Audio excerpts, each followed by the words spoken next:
Hey guys. I always feel like I sound so creepy when I come in.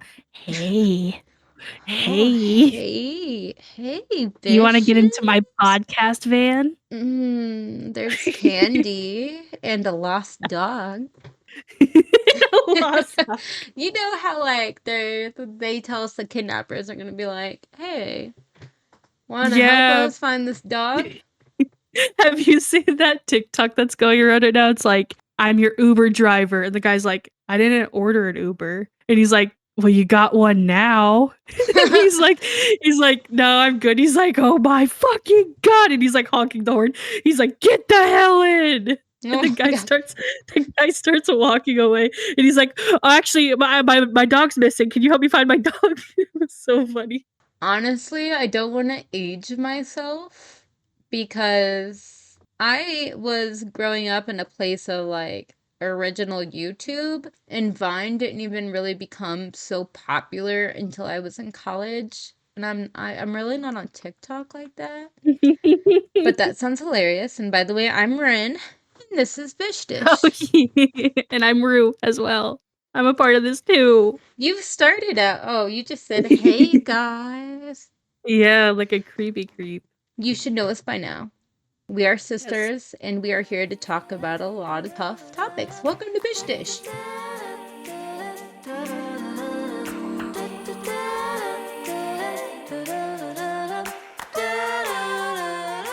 So, Rue, are you going to tell us our topic today?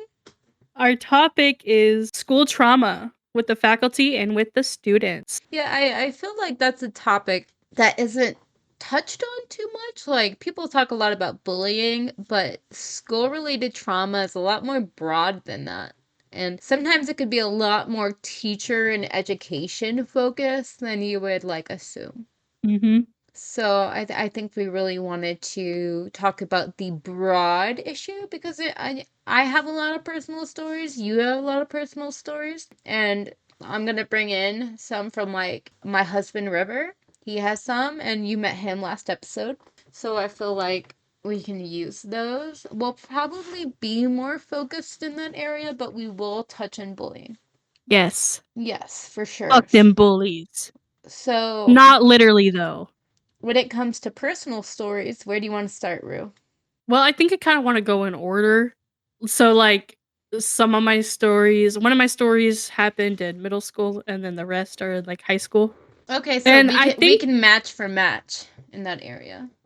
And I already told my elementary school story on the podcast, I believe. The one about she said I couldn't celebrate The Easter. religious, yeah. Yeah. Okay. It was my middle school one. And I mean, this is pretty, I want to say vanilla. Mm. Honestly, it's not that bad, but it was just like the fucked up part that no one did anything.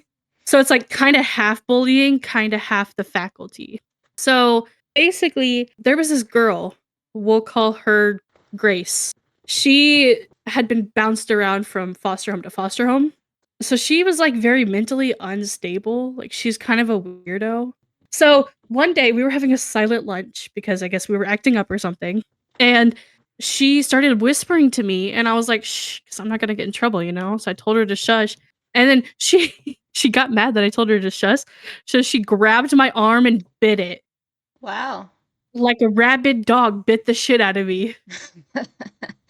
So then I go to the office because I like she bit me, I'm bleeding, like, hello. And I told the faculty about it and I told them what had happened and everything, and nothing was ever done about it.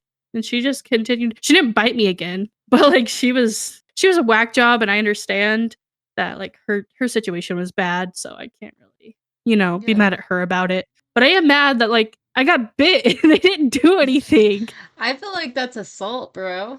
Yeah. But like the thing about that school was that like there was a very specific type of people there, like sporty, like jocks Yeah.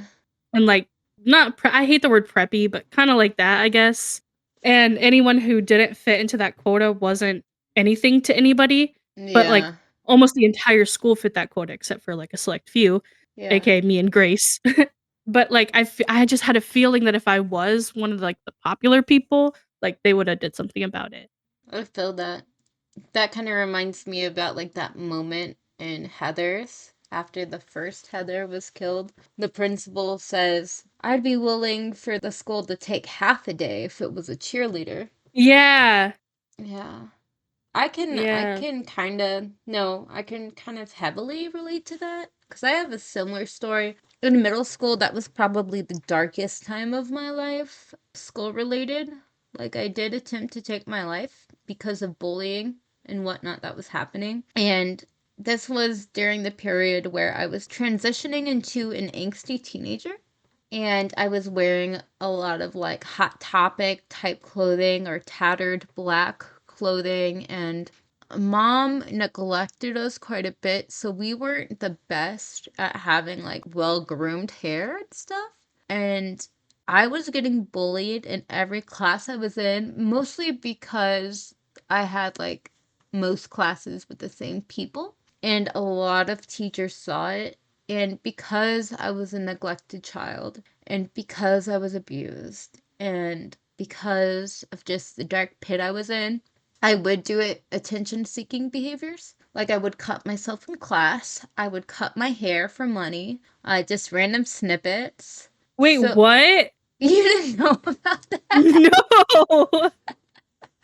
Oh, yeah. So, in one particular class, I think it was social studies, people would pay me $5 to take like snippets from my hair and I didn't care. And Oh my I gosh. would do things like eat rocks. That's so sad. Yeah, so because I behaved like this, the bullying was overlooked and I brought it to two different teachers' attention. I like was like, "Hey, can we do anything about this?" And I got a similar response from both. That was very like, if you didn't do these certain things and wear this certain type of clothing and talk about the certain types of things that you do, this would not happen to you.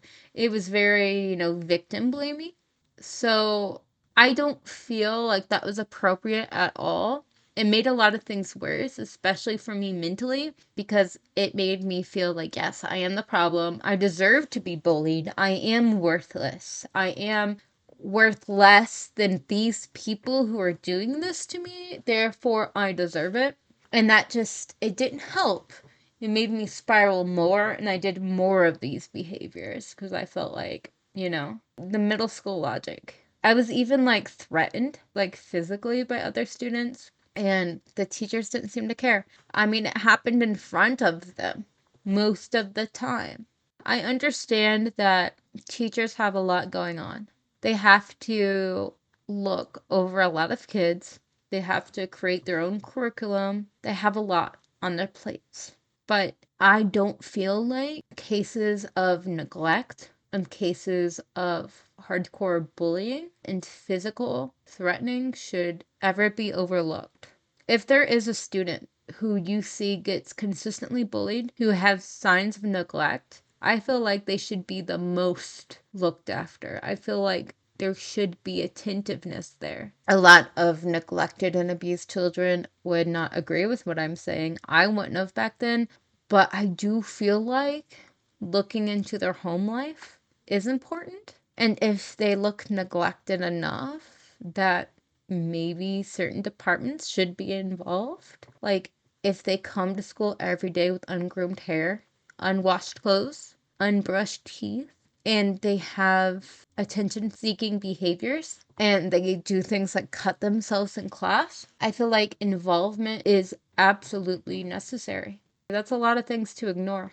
I don't want to give the faculty the benefit of the doubt by saying that they have a lot to deal with because, like, they do.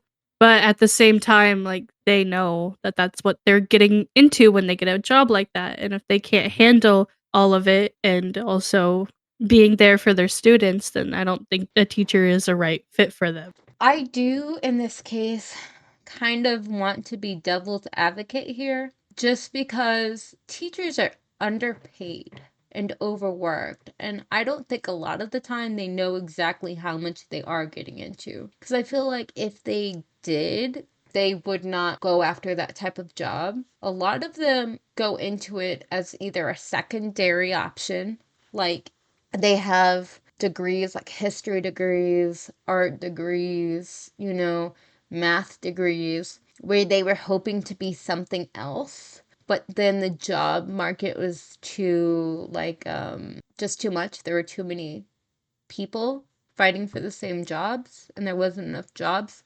So then the only thing they really did have to lean on was teaching. Because, correct me if I'm wrong, but I think that you can teach as long as you have a degree and it doesn't have to be an education. Yeah, I believe so.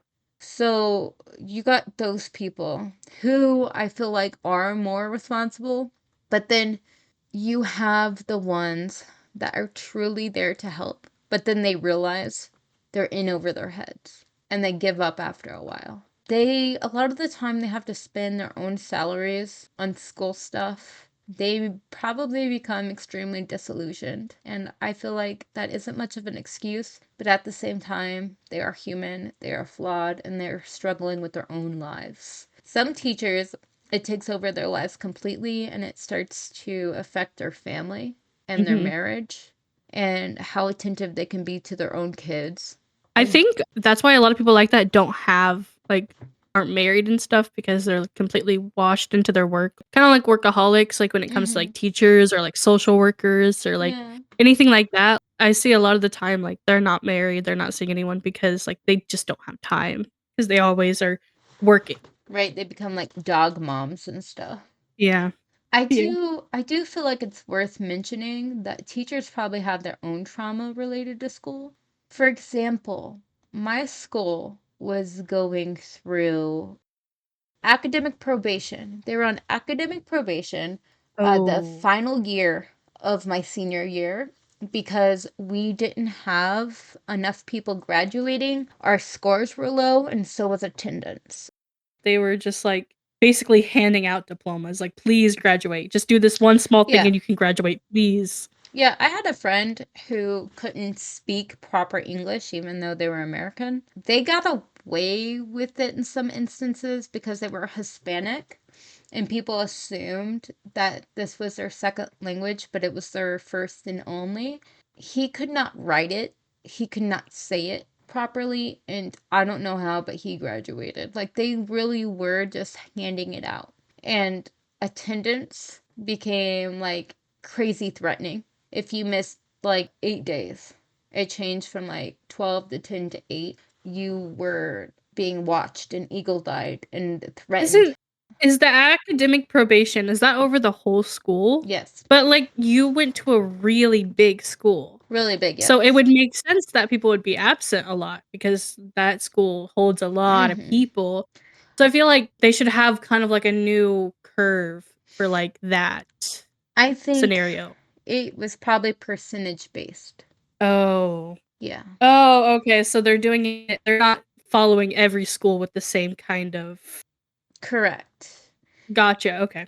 Okay, because I was like, And some schools are bigger, some schools are smaller, I don't get it. we Okay. were a really big inner city school, and like we come from a refugee city to where like there were certain contracts with different countries like Rwanda, Bosnia, anywhere there was like political or like genocidal conflict, they would take in refugees. There was gang affiliations and cliques of all kinds. So it was hard. We had a very low attendance rate to the point to where I feel like it was just maybe a little above half, like 69% or something like that. And it Wait, was I have a question. I have a go ahead. question for you. When you were at that school, because you know I also went to that high school for like a semester, Yeah. were you guys allowed to like during lunch like leave like this not leave the school but like go outside?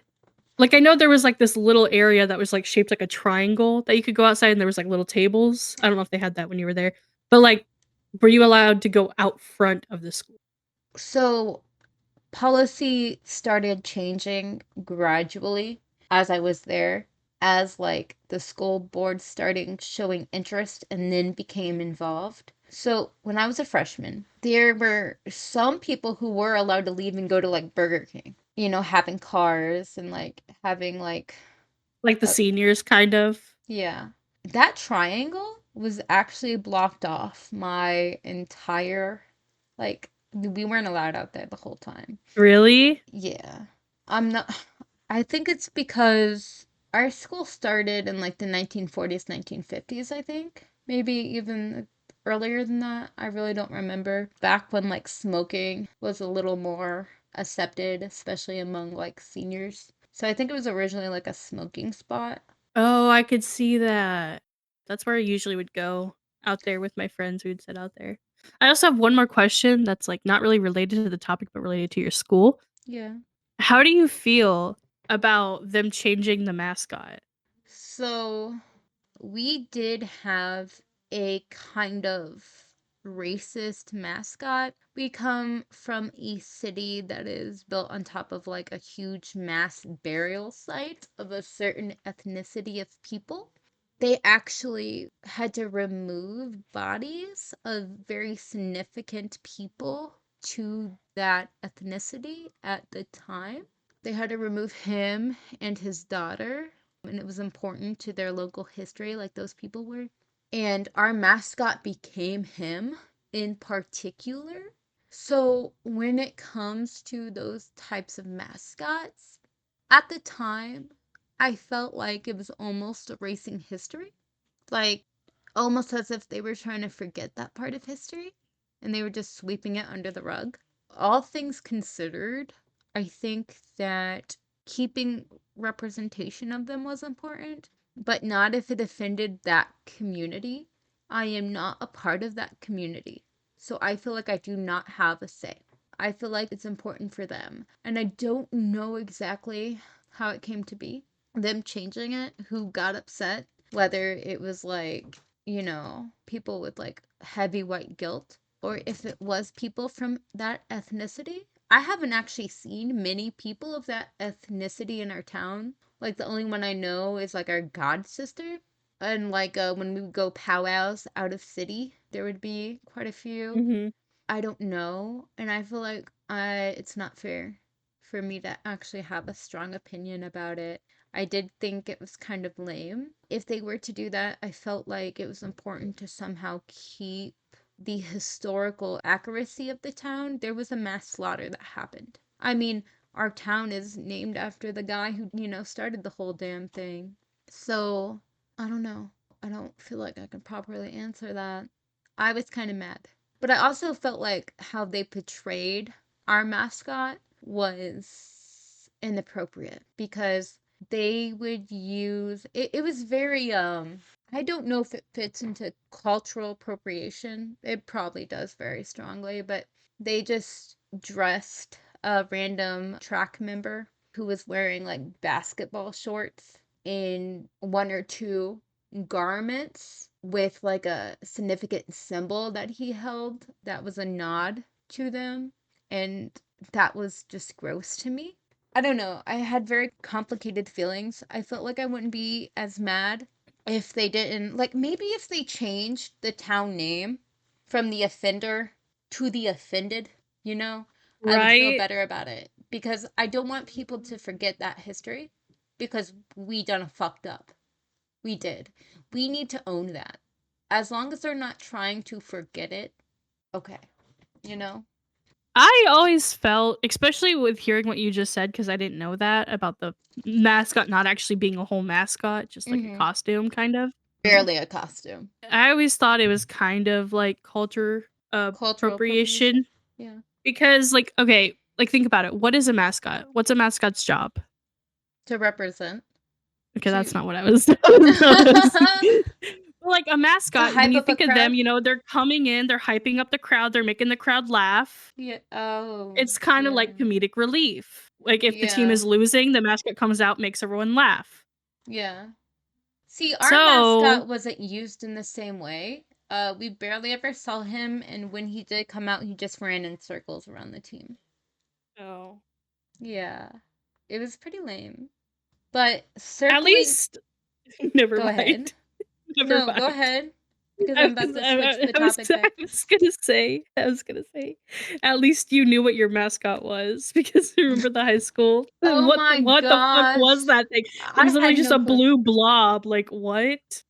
Yeah, and they named it like the most random, like human I don't name, I even feel like.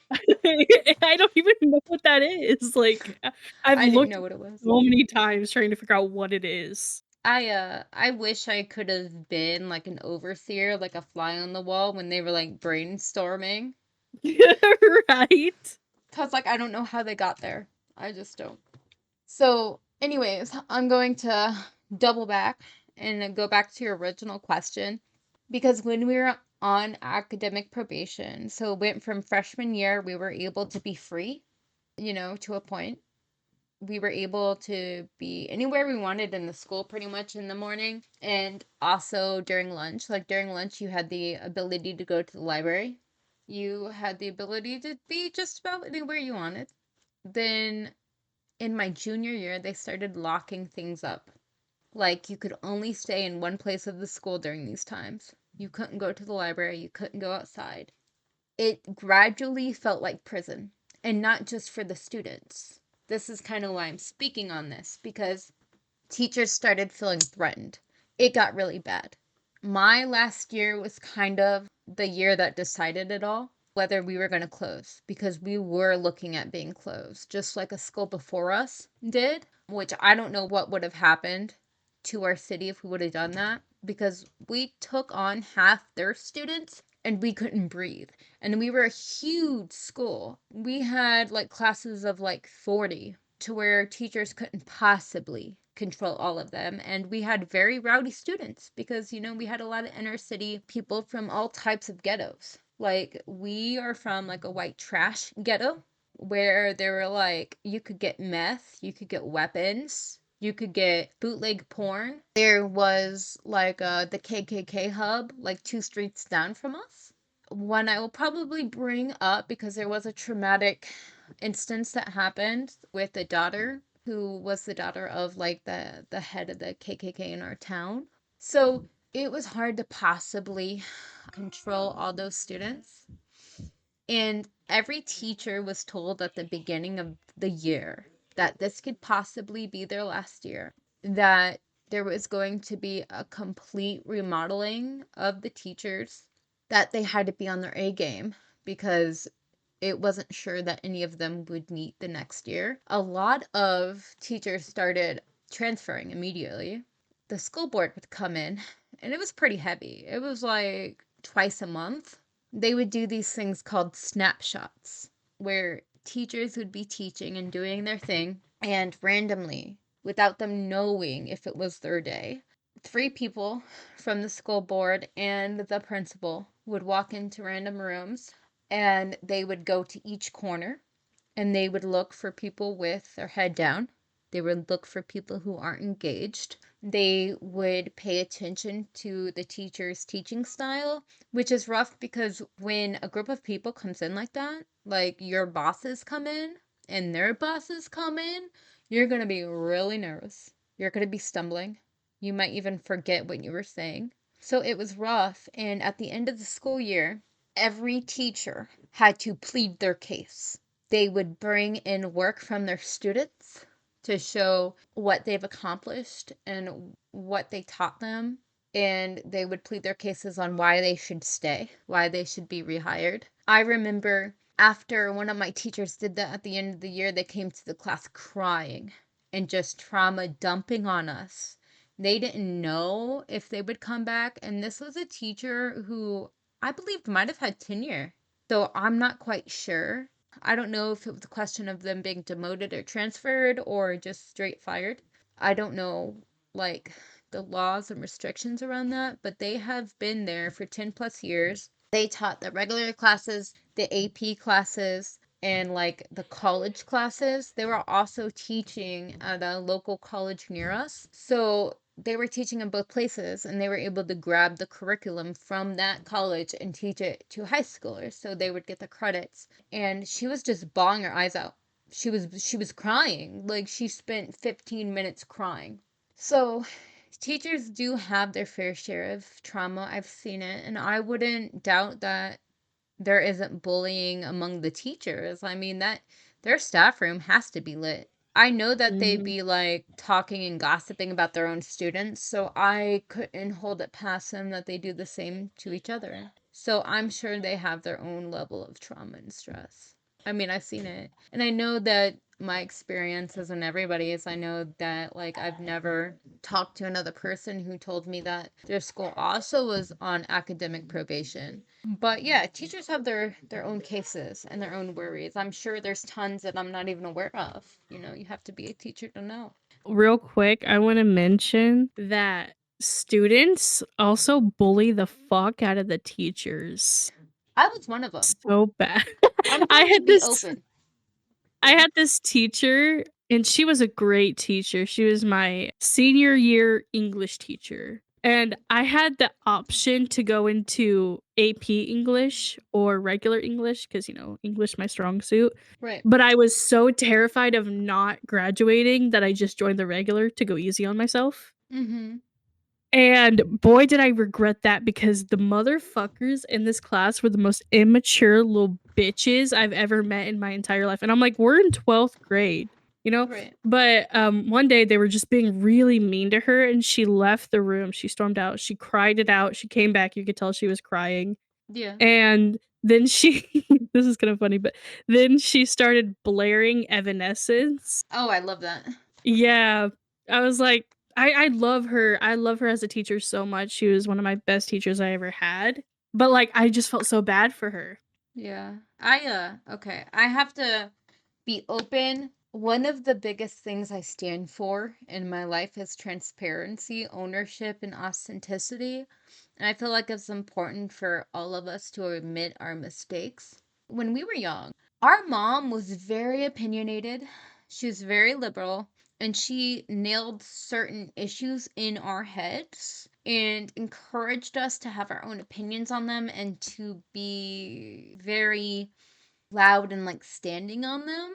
I considered myself quite the activist in middle school.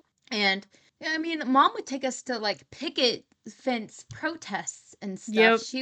She was very anti-war. She was very anti-authoritarian, I think. So I brought those issues to school with me. Like mom would rant about, how terrible our country is in certain ways. So I kind of had that in my head. And I was coming from a place of ignorance a lot of the time. Like, for example, I refused to stand up during the pledge, and it became a problem because my homeroom teacher was an ex Marine, and he would pull me aside to talk about it a lot, and I wouldn't change my opinion on it. And the more he talked to me, the angrier I got. And there were times where I would straight call him a baby killer in the middle of class, which is rough. I carry so much guilt. But luckily, we ended up that year becoming like, he became my favorite person. He learned how to level with me and understand where I was coming from. And we placed boundaries and came to compromises. And he was the one that I would come to with problems. I would come to him at lunchtime and sit with him.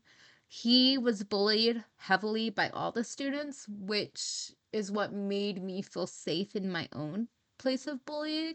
I felt so bad, but there's so much respect for him. And he wrote me a note in my yearbook that just straight made me cry. It really did. He became one of my favorite people. We had a substitute.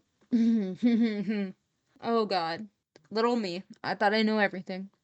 He told us a little about himself because he was supposed to be there for about a week. And on the first day, he was like telling us who he is and what he did. And he let slip that he used to be a prison guard. I don't know what was in my head that day. I was in seventh grade, so let's remember. I stood up and I said, "What did you do when people were getting raped? What did you do for the inmates? I need to know." Damn. And he was obviously triggered because he almost started crying and he started saying, "There's nothing I could do." And I'm like, "Yeah, there's always something you can do." Like little seventh grade B, he did not come back. We had a new substitute. So bullying goes all the ways: teacher on teacher, teacher on student, student on student. It's everywhere. And I think it needs to be said, As thorough as background checks are, they're not the best. I feel like there's a lot of faculty that are there that don't deserve to be. For example, we'll call him Mr. Falcon. He was the head of administration. Like when you walked into the building, he was the first person you saw. And he's the one who made you like sign in your name and stuff. Because our school was so big, and because this administrator, Mr. Falcon, was like so stern and good with both students and parents, he became like the first person that you would deal with when you were in trouble. A lot of the time, the teacher and the counselor had so much going on that they would only take like certain violent cases. So a lot of the people, they would go to him first for like, people who got caught smoking weed, people who were skipping classes. They went to Mr. Falcon.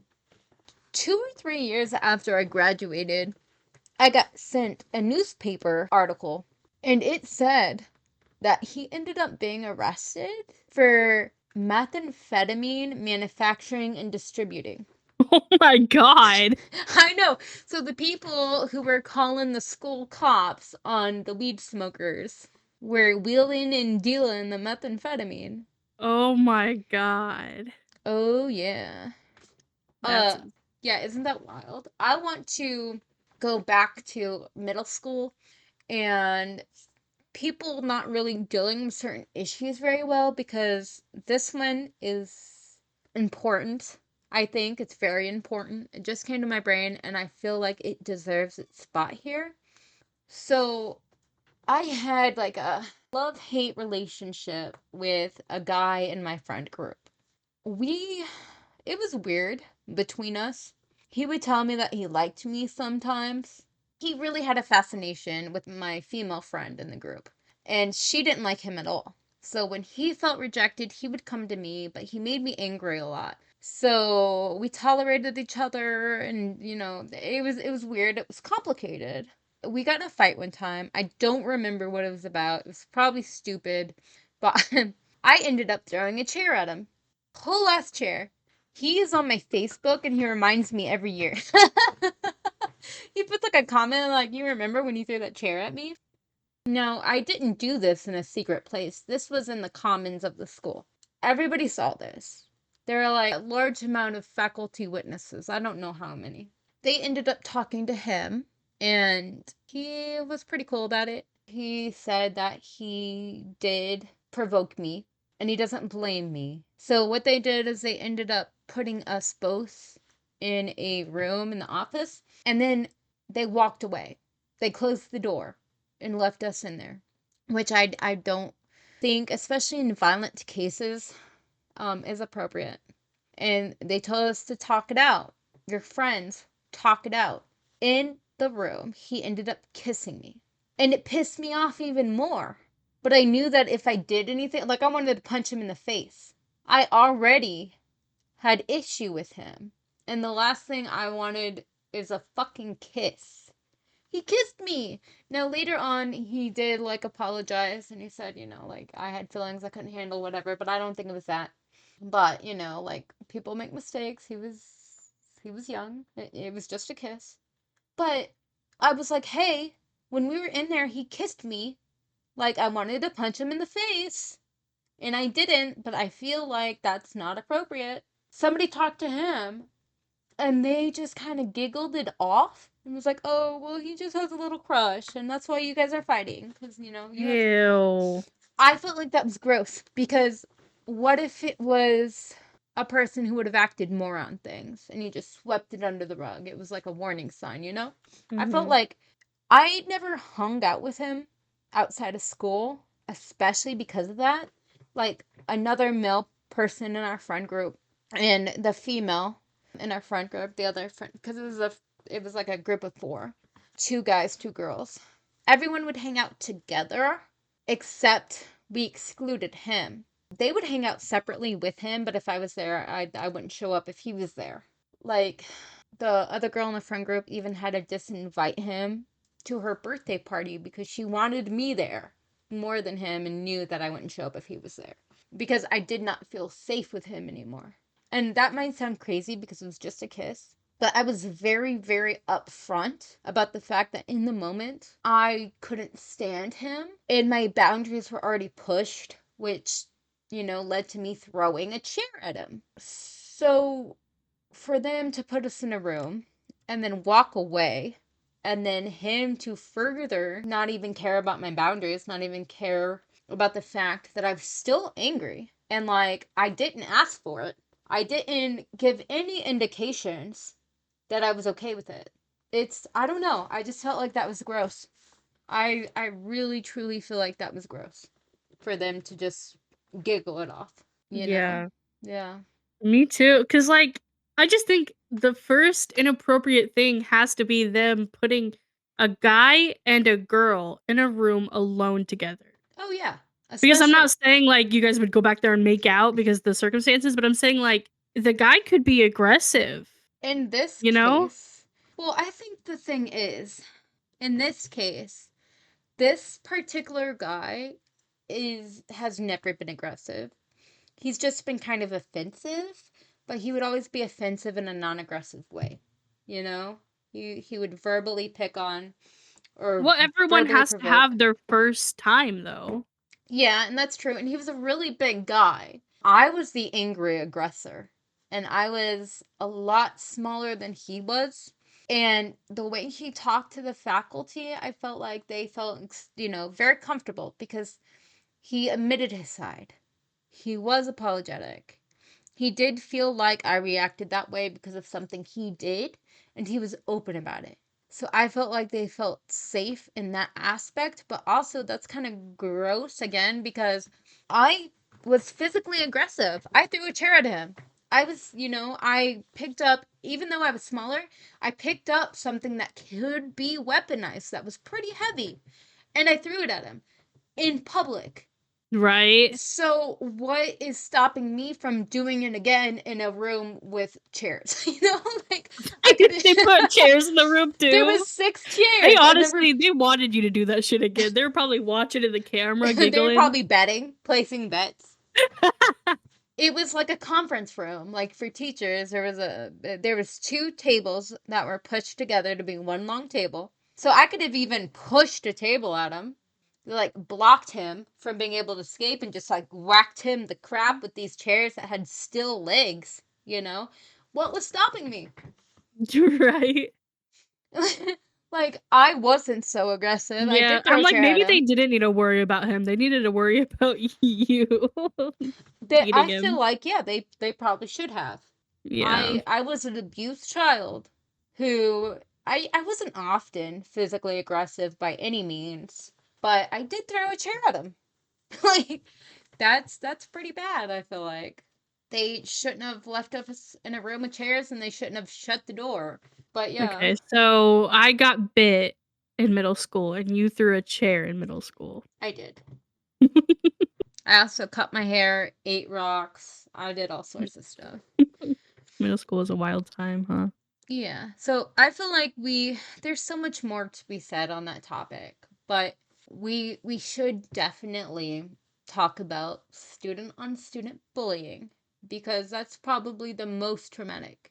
Oh, Mhm. actually before we get there, I wanted to share River's story because I feel like this is so important because I feel like so many students probably have a very, very similar story to tell. He told me that he really struggled in school to the point to where he didn't even graduate. He ended up dropping out, which he lived in Reno, Nevada at the time. Very, very gangy.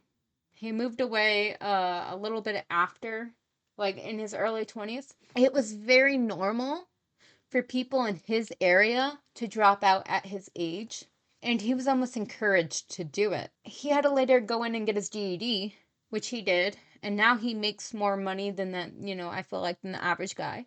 But he ended up dropping out because of the teachers because he really struggled and he was humiliated. And later on in his adult life, he was diagnosed with dyslexia. And he had a teacher that did like almost the same thing to me. I was diagnosed ADHD. And I couldn't focus and I just couldn't understand math whatsoever. Algebra was the hardest. I failed both Algebra 1 and 2 twice. And those were the only classes that I struggled in. Otherwise, I made all A's and B's. And I had a teacher throughout all four of those courses. The same one, which I feel like if somebody makes really good grades besides one subject and they keep failing, maybe switch the teachers. Maybe. It's a suggestion. But he did this thing with all his students that were struggling. He felt like it would help them be more encouraged to study harder and to work harder if they were the first to be called on to answer questions on a daily basis. He would even verbally make fun of the people who are struggling. I was made fun of a lot. He stopped after I had a panic attack in his class. It was unrelated to his teaching. It was after mom was diagnosed with cancer. But after I started like wailing and screaming in his class, he didn't pick on me after that. He kind of heard about my situation and he left me alone. But for Chris, he would be called on, he would be humiliated, he would have jokes too. So that is so bad. And I hear similar stories with people who have like autism, people who have ADHD, people who have dyslexia.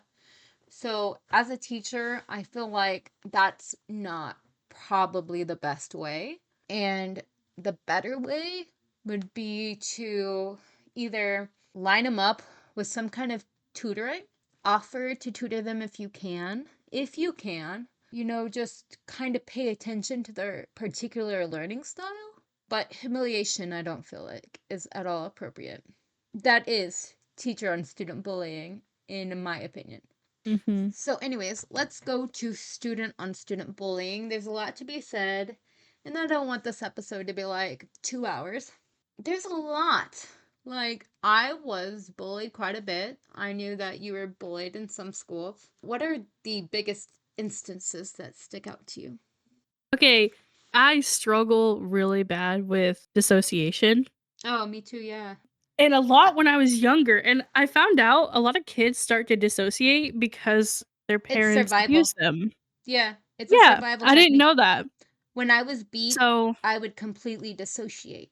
Yeah. yeah, because you know that YouTuber family Oh, which who one? Eight passengers?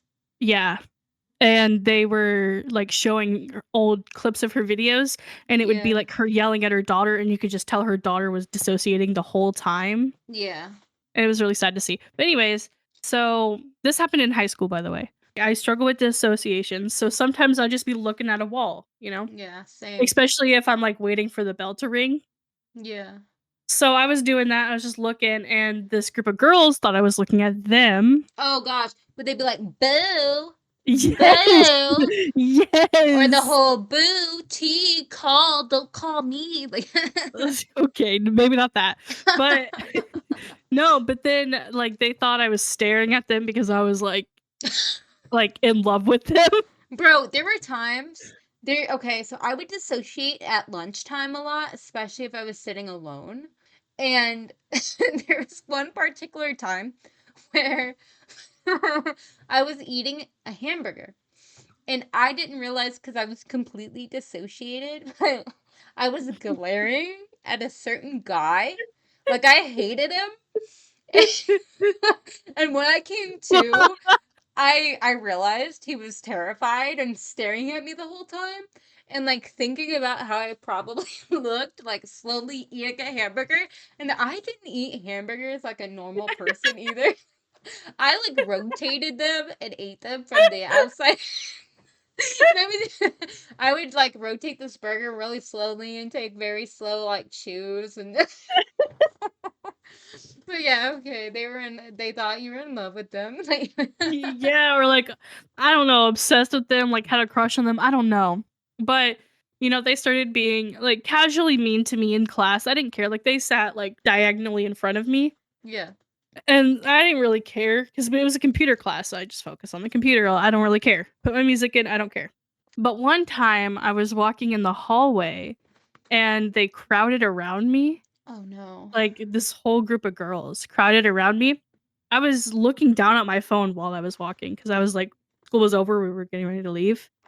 And then they smacked my phone out of my hand Wow. and they shoved me down and then they Wow. ran away. And I picked up my phone shattered.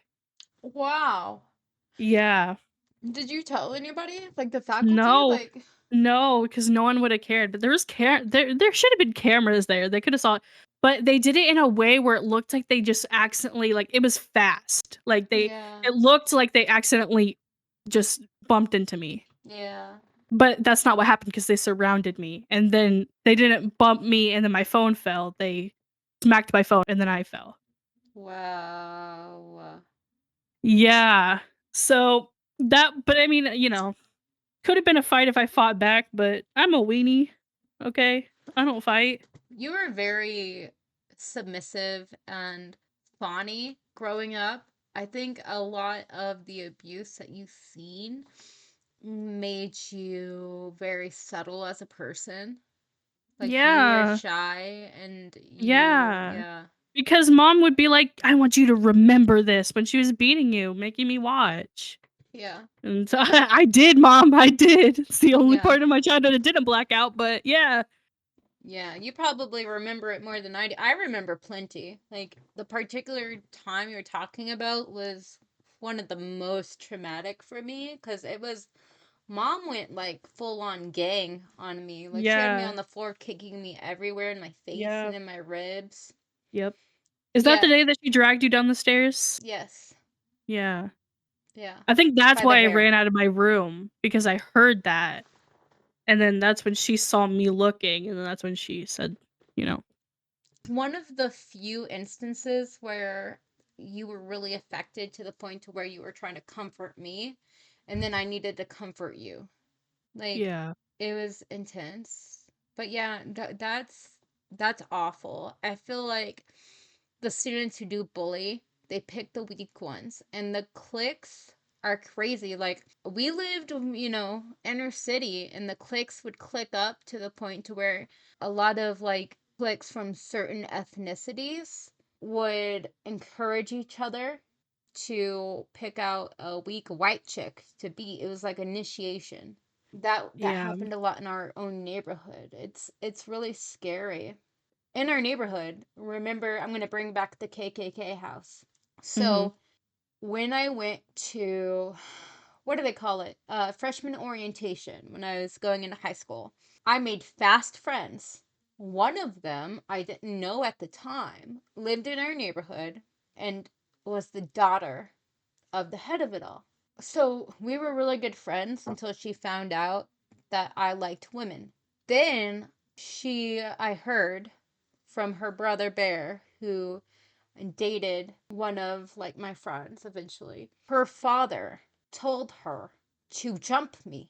So one time when I was getting off the bus, she didn't ride the bus all the time. She did like every now and again, not for like the first 2 weeks of school.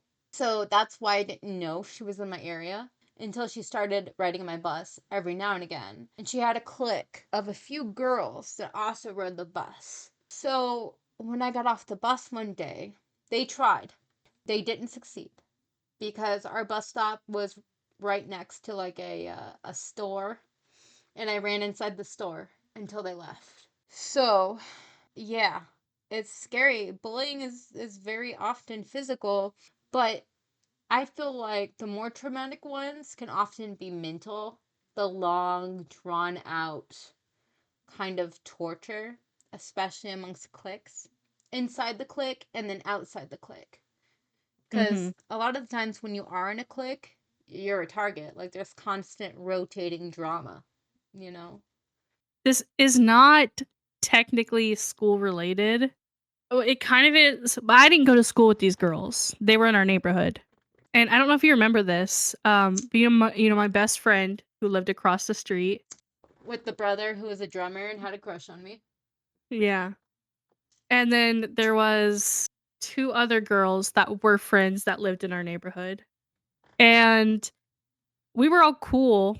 And then one day we just weren't. And actually, I do think I went to I think I went to middle school with one of them, but not both of them, because the one who confronted me came up to me and said that I was saying all these rumors about her, that she, like, has intercourse with boys in the bathroom and stuff like that. But, like, I will never the type to, like, start rumors. Yeah, you Like, I've definitely never been weren't. that type. Like, I was very much in my own head most of the time. My best friend at the time joined in. She wasn't, like, against me, like, it was gonna be a 2v2 pretty much. Yeah. And they started walking away because I was crying. I was just sitting there bawling, I'm not gonna lie to you. Like, I was crying. And then they started walking away, so we started walking away, and then they started chasing us. So then we started running, and but then this, like, neighbor guy saw what was happening, he thought we were playing until he saw that I was crying, and he came out and stopped everything, and then it's so typical. We went back to my best friend's house, and her dad found out what happened, and he went to the girl's house, and the mom came out so stereotypical, it's bad, like, barefoot, pregnant, had, like, a cigarette hanging out of her mouth kinda thing. Sounds like our neighborhood. Yeah. So she came out barefoot and, like, yelling, like, "Don't come around my house." Like, it was insane. It Right. was literally insane. And I never started any of those rumors. I hardly didn't even know that me and the girl weren't friends anymore, you know? Yeah. And then she threatened to beat me up again in high school. And she actually brought up the fact that she tried to beat me before and I ran away crying. And I was like, "True." But What weird flex, but okay. I know, right? And she threatened to beat me up again because my blood on the dance floor shirt had an upside down cross on the back. Oh man. Yeah, I remember we got bullied for our religion quite a bit. Like, I know we've talked about it a little bit, but we were raised by a coven of witches, and I, at the very least, was not quiet or ashamed of my beliefs.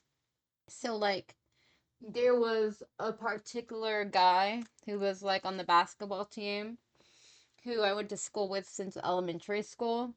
He started targeting me and asking me, like, questions and just very loudly and mockingly. And I became a target of his because of my religion and our religion. So, yeah. I hope that having more millennial and spiritual parents around, that it's approached differently, especially like teaching of it. But I know that there are still people who are very religious and on the extreme side and preach about like sinning and worshiping false idols and going to hell for your beliefs and what you don't believe in. But yeah, I mean, religious trauma often is also linked inside schools. Mhm. So I remember there were like a group of people from a church that would come into our high school during lunchtime and offer pizza with the trade that, Of your soul. yeah, that you would sit there and listen to them preach. And I would go for the pizza because my friends wanted to go and I didn't want to eat alone. I'm like, hey, pizza, right? So I would go. And there was this one particular time where this woman was saying that she used to think she was a witch and she used to think she was a lesbian. And then God woke her up and showed her the way. And after she had her thing, she asked, like, does anybody have any questions? And I had a lot of questions. I had a lot of questions because she sounded like she came from a similar path as me. And not only did I have questions, I had comments. And it came to a back and forth to where I don't think that she was prepared. I think that when she probably prepared herself for the type of questions she would get, it'd be like anti witch and anti LGBT and like kind of questioning her mindset at the time. I questioned her mindset at the moment. And she ended up basically telling me that I was going to hell and I needed Jesus as much as she did, and she would pray for me. That's BS. That shouldn't be allowed in schools. I don't know why they allowed that. Down to like the trailer thing that they would do in elementary school.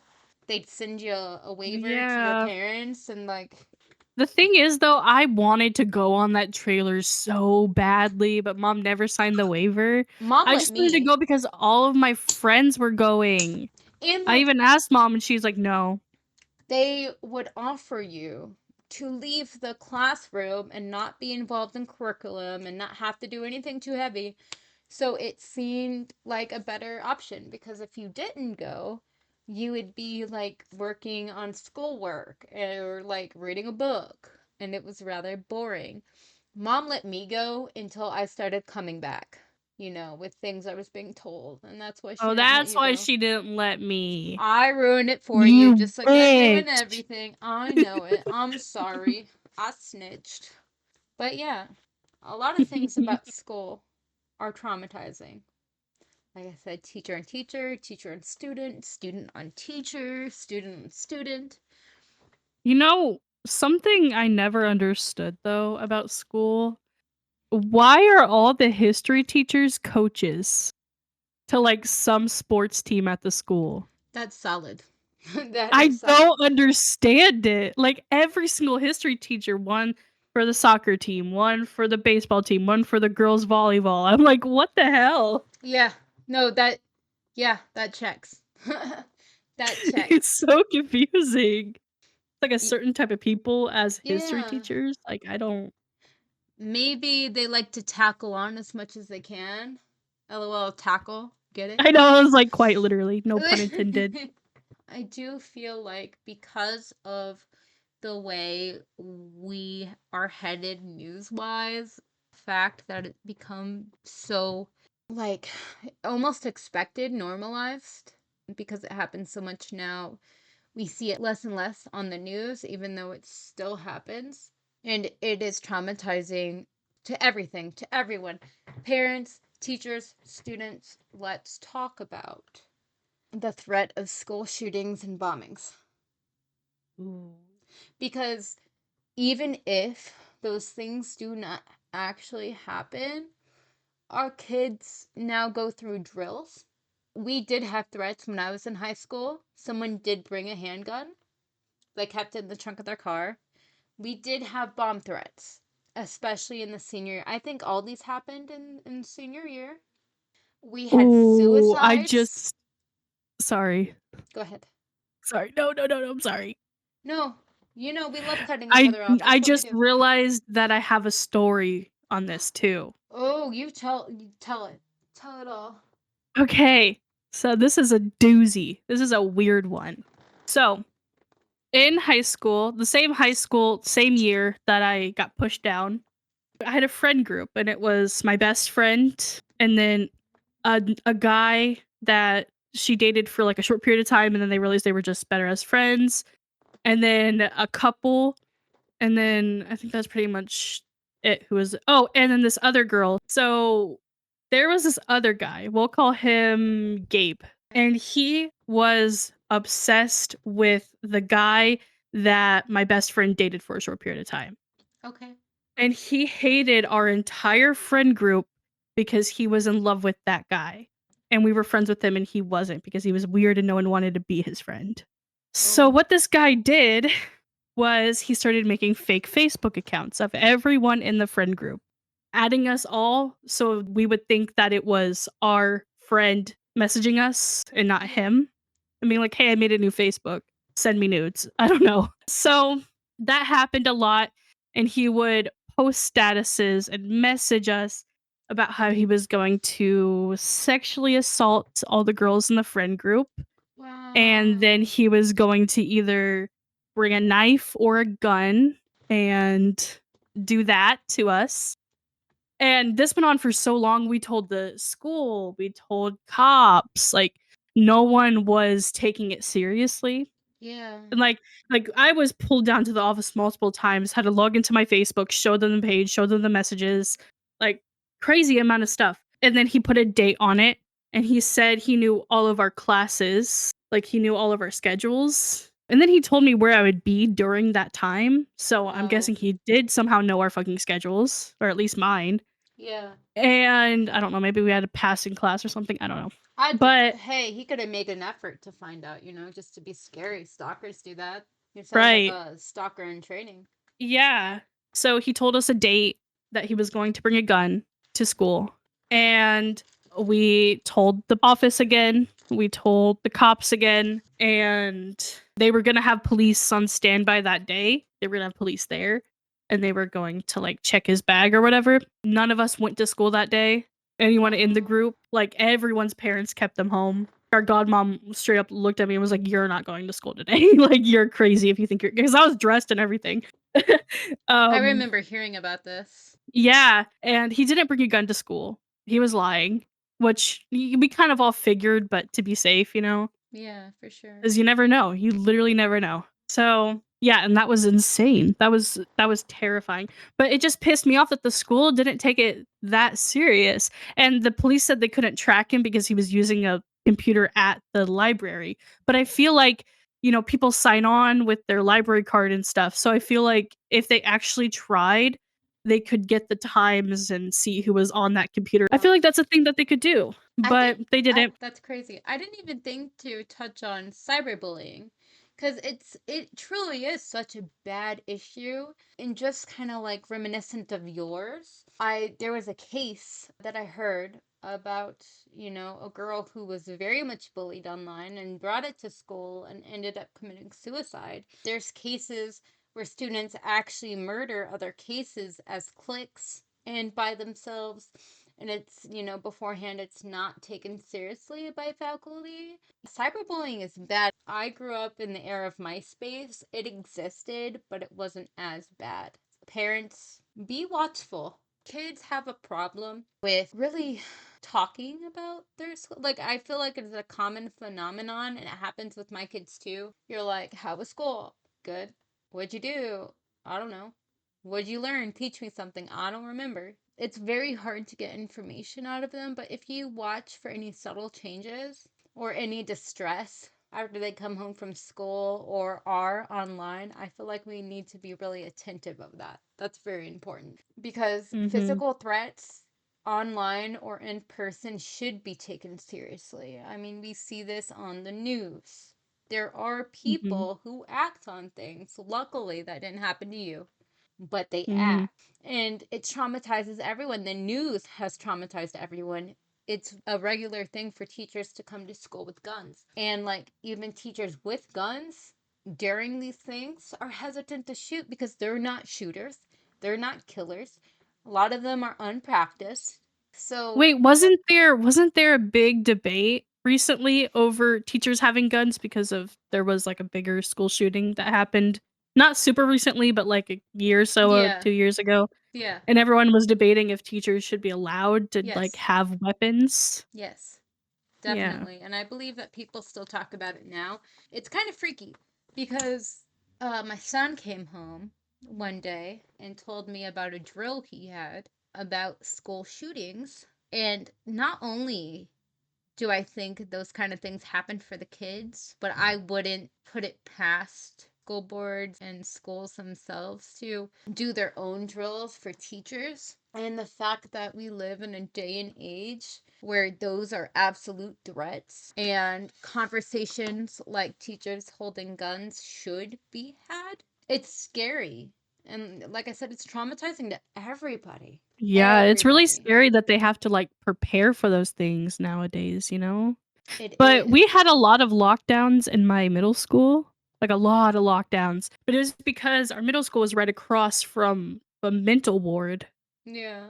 So like people would like escape and stuff. I don't know how they escaped because I've been in that mental ward. I don't know how you would escape. But it happened. It happened before. But we'd have There a lot of like test ones too for that reason. Yeah.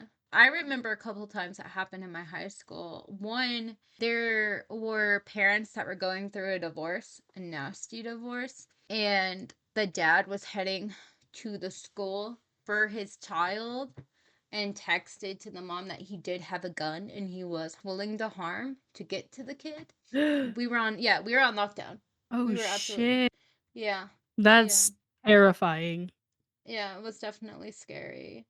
I don't remember the threat, but I remember there was a threat so big.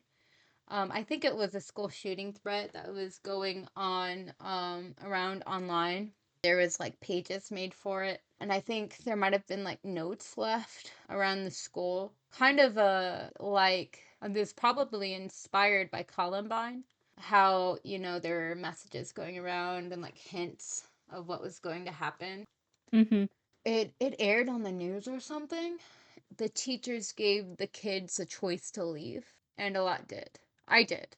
I did a half day that day. So, yeah, scary things. I think the number one thing we could do to help all of this is A, everybody needs therapy. Everybody needs therapy. Mhm. Every single person should go through therapy. Teachers, go to therapy. Parents, put your kids in therapy, especially if you see warning signs of depression or anger. If you're going through a divorce, everybody in therapy. I feel like a lot of things happen because children are angry and they feel uncared for or overlooked. We had a suicide happen in my high school. There was a set of twins. They looked exactly identical, except one dyed their hair blonde. They had completely different auras. One of them only wore dark clothes, had their original dark hair. They didn't talk to other people at all. And they were both being obsessively bullied for suspected homosexuality. They both didn't look jockey. The other twin, he was very extroverted. He wore very light clothes. He loved wearing tutus. He embraced and leaned into the speculation, even though he dated exclusively women. The other one couldn't really deal with being bullied. He had a girlfriend at the time, but the bullying was obsessive and it was bad. And I heard that their home life wasn't the best. And the extroverted twin found the introverted twin hung in a closet. And I after, remember that. yes, and the extroverted twin completely changed after that. He became a criminal, a very angry person, and a criminal in his adult life. He even tried to rob a place that he frequented quite often, which is weird because if you're a regular, you probably shouldn't choose that place to rob. I don't think he thought it through. I mean, he did lean heavy into drugs. He had a massive problem by the time he was an adult, but started in high school. He came to the place after closing when it was dark, busted a window, and went inside to bust up the cash register. There were cameras. He didn't like hide his face at all. So, Oh my. yeah, yeah. So, yeah, like pay attention. Parents, teachers, pay attention. Pay attention. Red flags are red flags. I know that kids are wildin'. I know especially middle school kids are wildin'. I remember being a high schooler and like walking home from the bus stop and the middle school bus would pass and they would like yell things like, shake it, sexy. Like, ooh, I want your number. Or I'm gonna fight you, you little bitch. Like middle school kids are wildin'. They're basically little sociopaths. So it's harder. But certain things should not be overlooked, especially signs of neglect. Neglect can affect a child in big ways. A lot of the crime cases I hear happen from a yeah, I can say that word, farmer. Okay, anyways. Farmer? I'm trying to exercise my mouth to say those words. But yeah, I have a speech impediment and I mumble a lot, especially because I'm a former cigarette smoker and I use like the pouches, the nicotine pouches. So mouth feel isn't the best sometimes. Often sound like I'm chewing on marbles. I apologize. I'm doing the mouth exercises for you. But yeah, neglect can often form an angry person who then grows up to do angry things. Intervention is absolutely necessary in these cases. Any cases with especially angry children who are especially violent or threatening in school, pay more attention. If kids come to you saying they feel threatened, listen to them. Act on it, especially in your case with the evidence. No, that kid should have been kicked out of school. So be more attentive, everybody. Okay. And I wish school was a safer place, especially in the fact of like a lot of kids who get bullied, they don't tell somebody because they're afraid it'll get worse. They're not taken seriously. Nothing will happen except things getting worse. We all need to be a safer place for children and each other and ourselves. a lot of kids who are bullied and put through hard situations, or even in the case of my husband, River. When you're having educational trauma or physical trauma or whatever trauma as a child, a lot of the time you bring it inward. Like, he felt stupid. He felt dumb. He felt worthless. He felt like high school had no point because he couldn't do it. So we need to be kinder to ourselves. We all have potential. We all have different learning styles. Teachers should be aware of that, of learning styles and approaches, especially for the kids that are struggling. If they're not getting it one way, try another, with them in particular. Anything else you want to add? Any stories you remember? I mean, I have one of like my teacher Go off. being a bully. Go Um, off. so I have to change her name, obviously, but it has to be something close because the name has to make sense. So Right. we're gonna call her Miss Hart. So her name was Mrs. Hart. She wasn't married, so it'd be Mrs. I don't know. Either way, um, and by her name, you think she'd be a very nice rainbows, butterflies, Butterfly. sunshine. Yeah, Yeah. she was not. She was so mean, and she was the same type. She liked to humiliate people if they had low test scores. She would call it out and like bully the kids, So she right? should have been called Miss Meanie Weenie instead. Yeah, literally. But the one good thing about her was woman could fucking bake. And anytime you were doing good in her class, she would bring you this huge ass cookie. When she makes like a batch of them, she uses 2 sticks of butter. Like they were big, they were calorie filled, but they were so delicious. I only ever got one cuz she hated me. But the funny thing is, though, after mom passed away, in her class, like this is probably a month or so after mom passed away, Yeah. she pulled me out to the hallway and she was like, "Hey, so I was looking at the obituaries online and I noticed this person and the person's name, it was a man's name. I don't know this man. I've never met this man in my life. We had the same last name. This random man who died that day. But she never said anything about my mom dying. That's So, crazy. so she was so sympathetic to this person. I had no clue who they were. But when I would miss a week of school because mom passed away, she never checked in. She's probably afraid to. She already gave you the pep talk.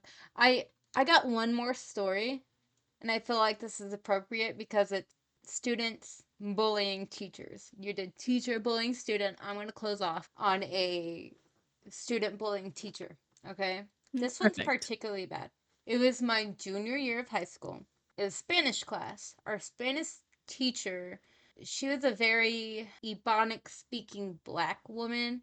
It was very interesting.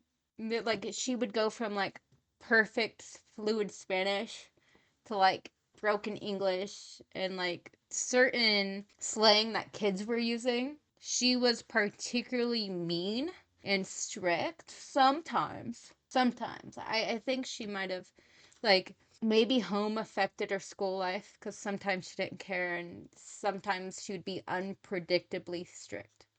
She was also disabled. She was usually in a wheelchair, but she wasn't completely immobile. She would do this thing to where when she'd come into class, she'd transfer herself into like a wheeling chair. Because she was mean and unpredictable, some of the classmates decided that her name should rather be Senorita Fatass. Yeah. Oh. And it became a regular thing to refer to her as Senorita Fatass. Like to her? Yeah. Oh my gosh. Like they'd raise her hand and be like, Senorita Fatass, I have a question. Oh my god. The first few times people got in trouble, but it became like more than half of the class at one point. So she started to overlook it. And after the Senorita Fatass like phase of things, she just went from unpredictably strict to 100% strict and mad and mean, but not to an extreme point. The second person who called her Senorita Fatass, who was like best friends of the first person who did it, one day he was being particularly disruptive and loud and rude. So she decided to kick him out of class, and he'll go, "Yeah, fine, I'll go. I'll go on a ride." He stole her wheelchair. It started, yeah, started like, you know how when you put a knee on a chair with wheels and you start using your other foot to go off? He did that, and she notified other teachers, and they started chasing him. And when he knew he was going to get caught, he went to the stairs and he got off the chair and pushed her down the stairs. What the fuck? Yeah. That is so messed up. Was her chair okay? Did I it don't break? know. I don't know. Oh, wow. Yeah. So That's messed up. basically, I guess for saying that school is traumatic to everyone, everywhere, all the time. There is a lot of traumatic stuff coming from all directions, and we should just be kinder to each other. I know that's stupid advice, but it's truly the only answer. And Mhm. remember, be kind to yourself. When you're kind to yourself, it's easier to be kinder to everyone else. A lot of our angry and repressed sides end up controlling our behaviors if we don't get them in check. And again, if we don't go to therapy, if we don't try to work these things out.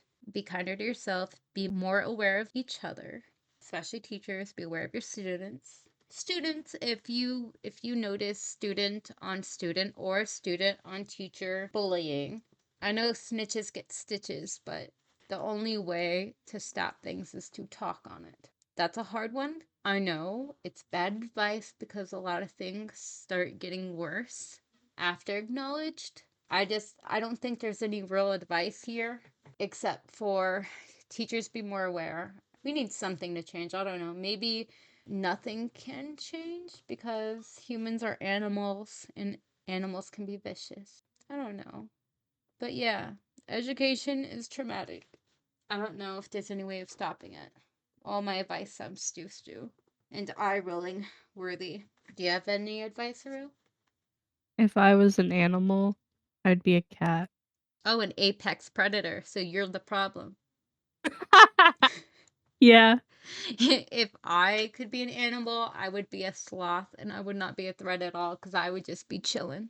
You know what? I could Or totally see that. or an axolotl. I just want to be swimming and doing my own thing. I would love to be an otter. Yeah, see, okay, the real advice is everybody be kind animals. And Be that giraffe girl. if that's your thing, be that giraffe. Eat your leaves. I don't care. Nobody should care.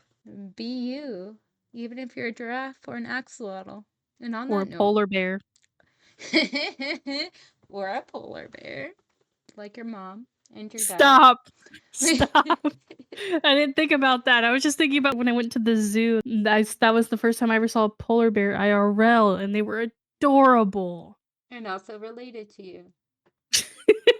Okay, and on that note, I'm glad we got to end with a laugh. I love you, Bish. We love you, Bish. We ain't never gonna stop loving you, bitch. Bish.